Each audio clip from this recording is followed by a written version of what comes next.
Hi children, this is conducted by Ministry of Education in collaboration with Gurugedara Educational Program. This is sponsored by AAT Sri Lanka. So you all are welcome to my lesson. Today I am going to do business organization. This is the third lesson in your grade 10 textbook. Before go to the lesson, shall we see the learning outcomes of our lesson. List different types of business organizations and describes their main features. List the advantages and disadvantages of different types of business organizations. Shows how an appropriate business organization based on different criteria. Identify documents in registration of a sole trader business. Shows the advantages and disadvantages of registration of a sole trader business. These are the topics we are going to discuss in this lesson. Let's see what is business organizations. There are different types of businesses. Business organizations are established to fulfill the needs and wants of the people. These business organizations generally consist of an individual or group of individuals working together to produce goods and services required to fulfill human needs and wants. Dear children, if we take the business organization, it consists of individual or group of individuals, and they have common objectives. As well as this business organization produce goods or services to fulfill human needs and wants. Here I mentioned that business organizations are different types. Why we say business organizations are different types? Because there are different parties invest funds. If we take some business organizations, some business organization funds are invested by an individual. If we take some business organizations, funds are invested by group of individuals. There are some business organization funds are invested by the governments. That's why we call business organizations are different. As well as there are some business organizations different based on the objectives. Some business organizations, they started to earn profits. But there are some business organizations, they do not want to earn profits, but their main objective is providing a social welfare. There are some business organizations different according to the scale. Some business organizations are small scale business, some business organizations are large scale business organizations. So in these lessons, we are going to learn these different types of business organization, their features, their advantages and disadvantages. Okay, classification of business organization. So if we want to classify the business organization, we have to use some criteria. So here we can use, there are three criteria: ownership, objectives and scales. According to that, we can classify business organizations. Here, business organization based on the ownership. If we classify the business organization based on the ownership, we can identify two types of business organizations: private sector business organizations, public sector business organization. If we take private sector business organization, that means owners are individual or group of individuals who provide funds for the business. That business organization we call private sector business organization. If we say the public sector business organization, that means business owned and fund are invested by the public sector. That business organization we call public sector business organizations. Then you can see the classification of business organization based on the ownership. Here, private sector business organization and the public sector business organization. Under the private sector business organization, we can identify there are some business organization, sole proprietorship business, partnership, incorporated companies, cooperative societies and other associations. If you look at the public sector business organization, that means business come under the central government, provincial councils and local authorities. Under that, there are few examples: department, state corporations and state companies. Here, this is the second criteria, objective. If we classify the business organization based on the objectives, we can identify two types of business: profit-oriented business and the non-profit-oriented business. Profit-oriented business means this business starts or open to earn profit. That business organization we called profit-oriented business.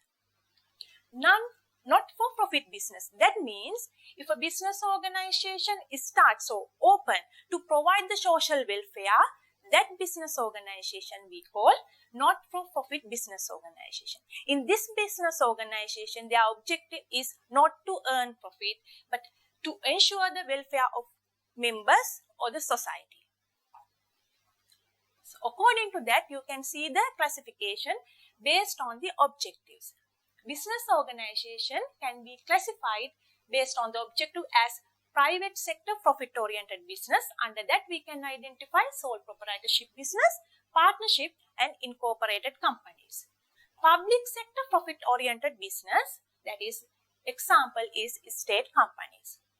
If you look at the not-for-profit business, here, private sector not-for-profit business, cooperative societies are associations. If we take the public sector not-for-profit oriented business, there are two business organizations we can identify, state corporations and departments.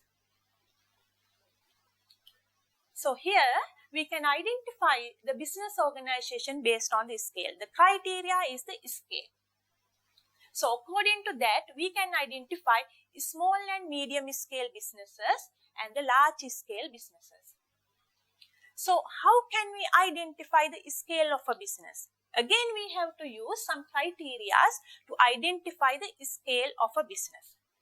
There are some criteria: amount of capital invested in the business, number of employees, amount of energy used, market share of the business. These are some criteria we can use to identify the business organization based on the scale. For example, there are some business organizations start by investing small amount of capital or less amount of capital. So that business organization we can identify as a small scale business organization. There are some organizations, the number of employees are less. That organization we call small scale business organization. Likewise, we can use these criteria to identify the business organization based on the scale. Now let's see these different types of business organization and their characteristics and advantages and disadvantages. Sole proprietorship business. Businesses owned by an individual are known as sole proprietorship business. If one person is owned to the business organization, that business organization we call sole proprietorship business. As name it is, you know that, dear children, sole means one, proprietor means the owner. So there is a one owner in a business organization. That business organization we call sole proprietorship business. Here, capital is provided by a single person who is the owner. So, in this type of organization, there is only one owner. Therefore, he invested his money or borrowings to this business organization. Profit or loss to be borne alone. So, there is only one owner. He has to bear profits or loss of the business organization. Then the unlimited liability of the owner. So, owner liability is unlimited. What is that? Owner liability is unlimited. So, that means the owner's liability is not limited to the capital he invested. For example, if the businessman wants to settle the external debts, the business resource is not enough to settle the external debts. He has to use his personal resources to settle that external debts. That means his liability is not limited to the capital he invested. The next one characteristic is unlimited liability of the owner, no legal personality. No legal personality means business is not considered as a separate person from its owner in front of the law. Therefore, for example, when sign a contract, or when they come to an agreement, business owner has to use his personal name and he cannot use the business name. there is no continued existence. If something happened to the owner, for example, death of an owner, or insanity of the owner, or bankruptcy of the owner, the business will come to an end. That is the meaning of no continued existence. Okay, now shall we see the advantages and disadvantages of sole proprietorship business organization. Advantage. One advantage is the convenient to start. Why we say that sole proprietorship business is convenient to start? So we can start sole proprietorship business with less amount of capital, as well as it has very minimum legal requirement to start. That's why we call sole proprietorship business are convenient to start. So this is the very common type of business organization and very popular type of business organization in the market. Then all the profits belongs to the owner. When the business owns profits, so all the profits belongs to the owner because there is no any other owners to share. Therefore, owner can enjoy all the profits when the business earns. And the privacy of the business information is secured. In the sole proprietorship business, dear children, only one owner is there. Therefore, he can keep his information with him. No need to share this information with others. And ability to use own skills at the best. If the owner has different skills, talents, he can use his skills and talents for the success of the business organizations. And independent decision making. When he wants to take the decisions, he can take his own decisions because there is no other people influence his decision making. But there are some disadvantages also. Unlimited liability of the owner. Now, you know, dear children, what is the meaning of unlimited liability? This is a disadvantage. Why? Because he is liable to settle the external debts by using his personal properties also. Then the difficult to raising capital. So there is only one owner in this business organization. Therefore, he uses his savings and debts for the business organization. Therefore, it's limited to, increase in the capital is limited to his savings and borrowings. Then no continued existence, that is a disadvantage because if something happened to the owner, the business will come to an end. Then there is no legal personality. In front of the law, sole proprietorship business is not considered as a separate person from its owner. Therefore, all the activities of the business, the owner is liable. Then individual decisions of the owner can be unsuccessful. All the decisions are taken by the owner. Therefore, there is a possibility to fail these business decisions and it may cause to failure of the business organizations. Now, let's move to the next type of business organization, partnership. This is also private sector business organization and their objective is earning profits.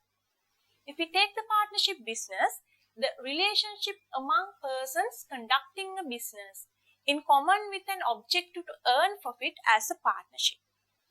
A partnership commences with an agreement among its partners, which is known as partnership agreement.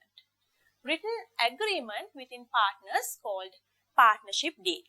So, if we take the partnership business organization, it consists of group of people, minimum 2 partners or maximum it's limited to 20 partners.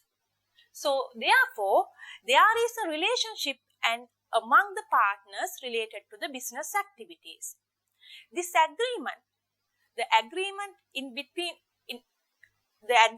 among the partners may be in verbal agreement or may be in written agreement. If the partners conduct their business organization based on the written agreement, that written agreement we call partnership deed. So, there are some acts and ordinances affect to the partnership businesses. Partnership Ordinance 1890. Company Act number 7 of 2007. According to the Company Act number 7 of 2007, it mentioned that minimum and maximum number of partners. So according to that, in a partnership business, the minimum partners are 2, maximum partners are 20. And the next one is Prevention and Fraud Ordinance. If we take the Prevention and Fraud Ordinance, according to that, it mentions that if a partnership business is started, its initial capital is more than 1,000 rupees, it should be started in a written agreement. So these are the acts and ordinance affect to the partnership business organizations. Now let's see the characteristics of partnership businesses. So unlimited liability of the partner. So if we look at the characteristics of partnership business, it is really like a sole proprietorship business. Unlimited liability of the partners means the partner's liability is not limited to the capital they invested, like a sole proprietorship business. If they want to settle external debts, the business resources are not enough to settle the external debts, definitely partners use to their personal properties to external debts. That is the meaning of unlimited liability of the partners. Then the no mandatory to register a partnership business. That means if a business is conducted in a different name other than the full name of its partners, then it should be registered. If it is not, no need to register. This is relevant to the sole proprietorship business also. If we take the sole proprietorship business also, if the sole proprietorship business conducts in a other name or different name other than the full name of its owner, it also should be registered. Then no separate legal entity. So no separate legal identity. So like sole proprietorship business, partnership business also doesn't consider as a separate person from its owners. And there is no continued existence. If something happened to a partner, for example, death of a partner or bankruptcy of a partner, affect to the continuity of the partnership business. And the partnership business will come to an end. Now let's look at the advantages and disadvantages of partnership business. So advantage, it is convenience to commence. So if we look at the sole proprietorship business, the partnership business also very easy to commence. There are very minimum legal requirements to start the partnership business organization. Can raise more capital. So when compared to the sole proprietorship business, partnership business can raise more capital. Why? In the sole proprietorship business, there is only one owner. He uses his own capital, his own savings and borrowings to start the business organization. But if we look at the partnership business organization, it has more owners. That means minimum 2 and maximum 20 partners. Therefore, they can raise more capital. So all the partners can contribute to the capital, can utilize different skills of partners. So in a partnership business, there are more than 2 partners, at least 2 partners. Therefore, they have different types of skills and different types of talents. They can use these different types of skills, different types of talents to success of the business organization. And shared liability among partners. Even the liability is unlimited, but there are more people in the business organization. That means there are more owners in the business organization. Therefore, they can share their liability among their partners and can take collective decision. When take the decisions, all the partners can contribute to the decision making and they can take very successful decisions. They can take very effective decisions for the success of the business organization. Okay, now let's look at the disadvantages. Unlimited liability, like sole proprietorship business. In the partnership business also, liability is unlimited. So this is disadvantage. And the profit shared among partners. In a sole proprietorship business, when it's earned profits, the owner can enjoy that profit because there is only one owner. But if we look at the partnership business, when business earns profit, it should be shared among the partners and conflicts among the partners. So there are two or more owners in the business organization. Therefore, they have some conflicts, or sometimes the conflicts may arise among the partners. For example, when they taking decisions or when they doing business activities, so conflicts may arise. And no continued existence.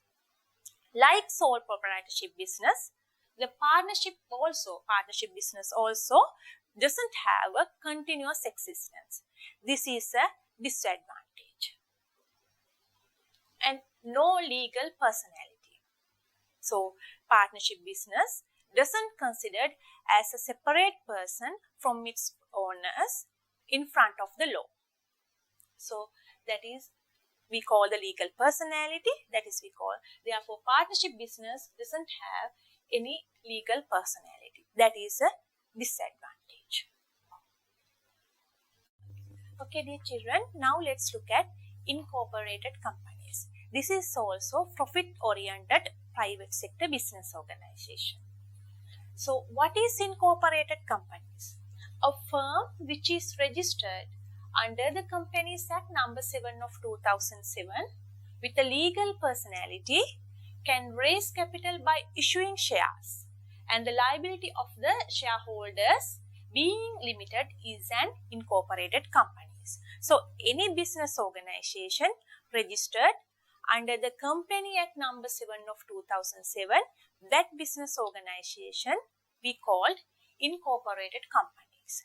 So, if we look at the characteristics of incorporated companies, it has different characters than the sole proprietorship business or partnership business. Here, it has the legal personality.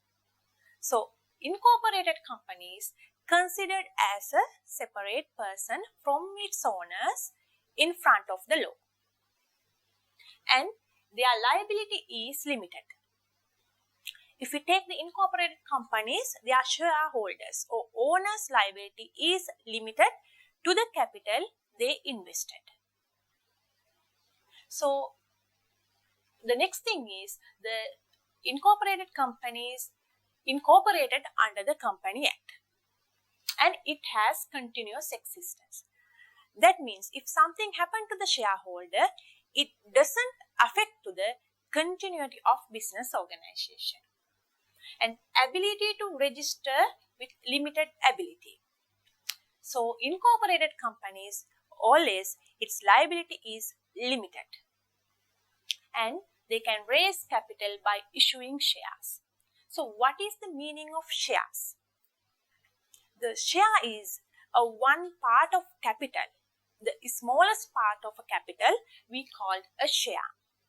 For example, if we take that a company has 100,000 of capital. So, if we divided this 100,000 capital into 10,000 parts, so one part we called a share. The value of that share is 10 rupees. So, all the shareholders contribute to this capital by purchasing the shares. The next thing is, this is a new word to you children, shareholders. If we take the sole proprietorship business, the owners we called sole proprietor. If we take the partnership business organization, owners we called partners. In incorporated companies, owners we called shareholders. Okay, now let's look at the advantages and disadvantages of incorporated companies. Rather than sole proprietorship business or a partnership business, so incorporated companies' advantages are a little bit different. The first thing is can raise more capital. If we take the incorporated companies, there are different types of companies registered under the Companies Act. For example, public limited companies or private limited companies. If we take the private limited companies, its minimum shareholders is 1, the maximum shareholders are 50. If we take the public limited company, their minimum shareholder is 1, maximum shareholders are unlimited. So therefore, you can see that, dear children, so incorporated companies, shareholders are more. Therefore, they can collect more capital. Then it has the legal personality. So always incorporated companies considered as a separate person from its owners in front of the law. And it has the continuous existence. So anything happen to the shareholder, it doesn't affect to the continuity of the business organization. And the liability is limited. Shareholders' liability is limited to the capital they invested. And it is managed by the board of directors. So managerial activities of a limited companies, in incorporated companies, is done by the directors. So directors appointed by the shareholders. Then disadvantages. If you look at the disadvantages of incorporated companies, it has greater level of legal provisions and profits and ownership are shared. So any person want to start incorporated companies, they have to follow rules and regulations and provisions in the Company Act number 7 of 2007. So it is not an easy task. Therefore, the opening or starting incorporated company is not a simple step. It is very complex. As well as the profits and ownership are shared. So ownership and the profit shared among the shareholders in the company. So these are the advantages and disadvantages of incorporated companies. This is cooperative societies. This is come under the private sector business organization, but their objective is not earning profit. Cooperative society. So it is democratically controlled independent organization. Why we call cooperative societies are democratically controlled independent organization? That means the members of the cooperative society is controlled by the business organization. So all the members participate to the controlling activities of the business. Aim to achieve common needs of group of people. So as I earlier said that cooperative societies' objective is not to earn profit. Their main objective is providing social welfare, or they think about the well-being of their members. The minimum members are 10 and maximum unlimited. So in the cooperative societies, minimum members are 10, but they can collect unlimited number of members for their organization. Capital mainly collected through membership subscription. So all the members contribute to the capital by paying their membership fees. Cooperative societies require to be registered under the Cooperative Societies Act number 5 of 1972. If people want to start a cooperative society, they have to follow rules and regulations comes under the Cooperative Society Act number 5 of 1972, and they have to register their cooperative society under this act. So these are the special characteristics of cooperative societies. Democratic control. Democratic control means all the members are participating to the controlling of the cooperative society, participating to the business activities. Voluntary and open membership. What is that? Voluntary and open membership. Any person, if they want to join a cooperative society, they can join, and anytime they can leave from the organization. Then collective ownership of members. If we take the cooperative societies, all the members are owners of the business. That's why we call collective ownership of members.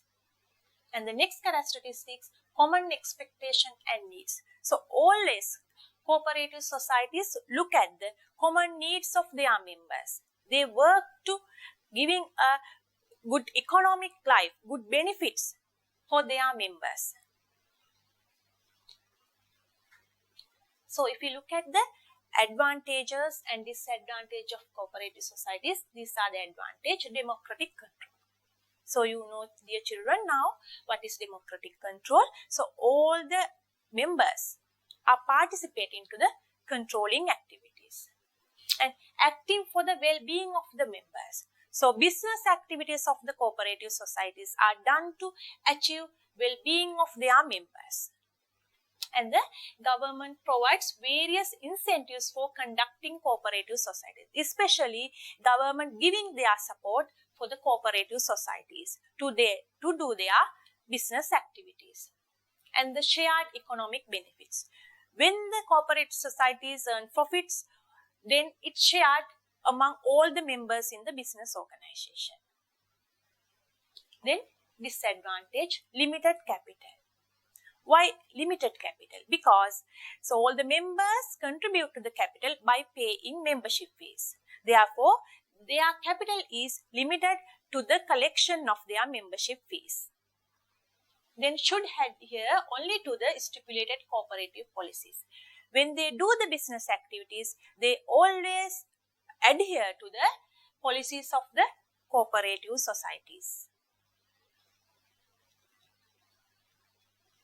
Now let's look at the association. This is also private sector, non-profit oriented business organization. So their main objective is the social well-being. So association are started to provide the well-being of the members, or they think about the social welfare. These are some examples: sports club, farmers associations. State corporations. So if you look at the state corporations, it comes under the public sector business organization, and their objective is not earning profits. Here, state corporations means business fully owned or the majority is owned by the government are known as state corporations. In some instances, the private sector also hold a minority of shares. So if we look at the state corporations, some state corporations fully owned by the government. But there are some state corporations, the majority of shares held by the government. So basically, more than 50% of shares always belongs to the government. And some shares belongs to the private sector also. These businesses controlled by the board of directors appointed by the government. So if we take the managerial activities of the state corporations, it's done by the directors. So these directors are appointed by the government. These business will be commenced under a general law special act of the parliament. So this is come under the public sector business organization. Therefore, it's always there is an influence of the government. Most corporations aim to provide service in common to the public. So most of the state corporations provide service to the public. And there is a legal personality. State corporation can be considered as a separate person from its owners. And it has the continued existence. So business is continuously do their business activities. Now let's look at the advantages and disadvantages of state corporations. Advantages of state corporations. This is appropriate for the provisions of essential service.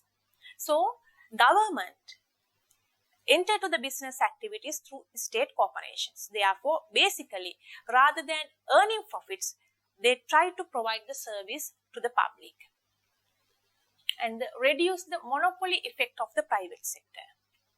So, as I earlier said that, dear children, so government enter to the business activities through these state corporations. Therefore, it reduces the monopoly of private sector. It doesn't allow the private sector to dominate the market Why? Because government also in the market by providing different services to their public. Profits owned by the public. When the state corporations earn profits, the benefits goes to the public. Benefits goes to the people in the country. Disadvantages. Absence of independence in decision making, need to adhere to financial regulations of the government. So if you look at the state corporations, the ownership belongs to the government. Therefore, when they're doing business activities, they have to adhere rules and regulation instructions of the government.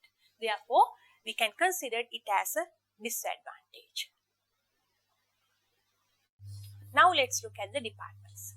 So departments come under the public sector, non-profit oriented business organizations. So state departments are institutions that will be directly and fully governed by the government under a ministry. So if you take the departments, it's fully owned by the government. It is a state sector business organization. So management and administration is done through the head of departments. So all the managerial activities are done by the departmental heads. Departments are provided various services to the general public.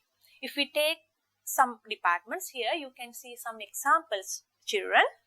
So these departments are providing some services to the general public, because rather than earning profits, their main objective is providing a service to the public. It has continued existence. Business is continuously doing their activities and funded by the governments. Government provide the fund for the department to do their business activities. Then advantages and disadvantages of departments. First, let's look at the advantages of government departments or state departments. Provides essential service to the public that will not be provided by the private sector. So basically, the government involved in some activities through government departments. They provide the services to the public. In some case, that the private sector does not involve. So basically, private sector main objective is earning profits. Therefore, private sector always involving in the profit-oriented business activities. Therefore, in that situation, government involved in these activities and they provide a service to the public. It's handle long-term development activities. So always the departments handle long-term projects of the country. Provide more employment opportunities. Through the departments, government provide employment opportunities for the people in the country. Provide services for the well-being of the public without a profit motive. So government departments, their objective is not earning profits. Without a profit motive, they provide a service to the general public. If we look at the disadvantage, the first one is decision making will be delayed due to approval required from the parliament and the respective ministry, working according to the financial regulations, establishment code and different circulars. Dear children, if we take the departments, it's owned by the government, fully owned by the government. Therefore, when the departments doing their business activities or doing the activities, they always adhere to the government rules and regulations. They always follow the instructions given by the government. They always follow the instruction given through circulars. So this is a disadvantage because the departments cannot take quick decisions. They have to wait until the instructions given by the government. Okay. Now you have very clear idea about the different types of business organization. Even there are so many business organizations in the market to provide goods and services to their public. That business organization are different based on the objective or based on the ownership or based on the scale. So if a person want to start on his own business organization, he has to select what type of business organization he has to start. So if he want to start a select business organization, he can select based on the objective. What is his objective? Is he want to earn profit? He can select a profit-oriented business. He can start a sole proprietorship business or partnership business or incorporated companies. If people want to provide a social service, then they can select non-profit oriented businesses. For example, cooperative societies or associations.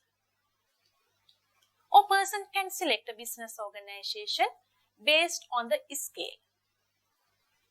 So, if a person wants to start a small scale business organization, he has less amount of capital. He wants to produce a small amount of goods to the market, less quantity to the market. Then he can select a small scale business organization. So, sole proprietorship business is more appropriate.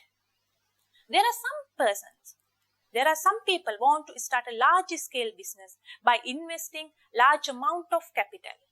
They want to produce more goods to the market. They want to dominate the more market share. Then they can select large scale business organization.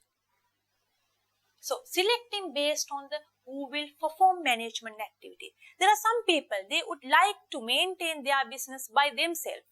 They do not like to take the support of others. Then they can select sole proprietorship business. So, in the sole proprietorship business, there is only one owner. He can manage his business activities. Therefore, he can implement his independent decisions for the success of the business. So, likewise, if a person wants to start his own business organization, there are different types of business organization. Therefore, he can select business organization based on these criteria. Now, let's see registration of a sole proprietorship business. Even if we discuss different types of business organization, here we discuss only the registration of sole proprietorship business. If a person start his own business organization, so then he can start a sole proprietorship business. So, if the sole proprietorship business is conducted in a different name other than in his personal name or in his full name, then he has to register his business organization. So, first he has to obtain a relevant application form from the respective divisional secretariat office. So, this application form issued by the divisional secretariat office, he has to collect that application form from the divisional secretariat office. And he has to obtain the required report from Gram Niladhari regarding the registration of the business name. So, again he has to take the certificate from the Gram Niladhari also in the area. Then handing over certified report of the Gram Niladhari and duly completed application form along with the registration fees to the divisional secretary office. Once he collects the application form from the divisional secretariat office, he has to fill it completely and he has to obtain the Gram Niladhari certificate from the Gram Niladhari in that area, and he has to hand over this application form with the registration fees to the again divisional secretary office. So, after few days, divisional secretary will issue the certificate of registration of business name. This is the procedure for registration of a sole proprietorship business. Now, look at the advantages of registering the business name. If a person registered his business organization, if he registered his business name, he can obtain these benefits. These are the advantages of registering the business name. First one, it provides an identity and recognition.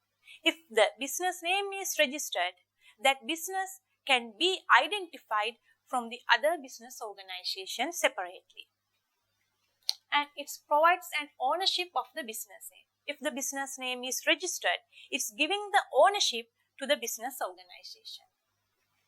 And it provides a qualification to obtain incentives given by the government. So, if the business name is registered, when the government provide different facilities, it gives the priority for registered business organization. Therefore, business can gain some benefits by registering the business name. And easy to obtain loans. So, if the business name is registered, it increases the trust for business organization. This is really important to obtain the loan from the external parties because they have a trust towards the business organization. Children, now we will come to an end of our lessons. Today we discuss the business organization. There are so many business organizations in the market, and these business organizations are different types. So to identify the different types of business organizations, we can use different types of criteria. So basically we use 3 criteria based on the scale, based on the ownership, and based on the objectives. Based on the objectives, we can identify profit-oriented business organization and non-profit-oriented business organization. Based on the ownership, we can identify private sector business organization and public sector business organization. Based on the scale, we can identify a small-scale business organization and the large-scale business organization. Under that, we discuss different types of business organization, that is sole proprietorship business, partnership business, incorporated companies, cooperative societies, associations, as well as state corporations, departments. We discuss all these type of business organization, their characteristics, advantages and disadvantages. I hope that you have a clear idea of these type of business organizations. Thank you very much, dear children.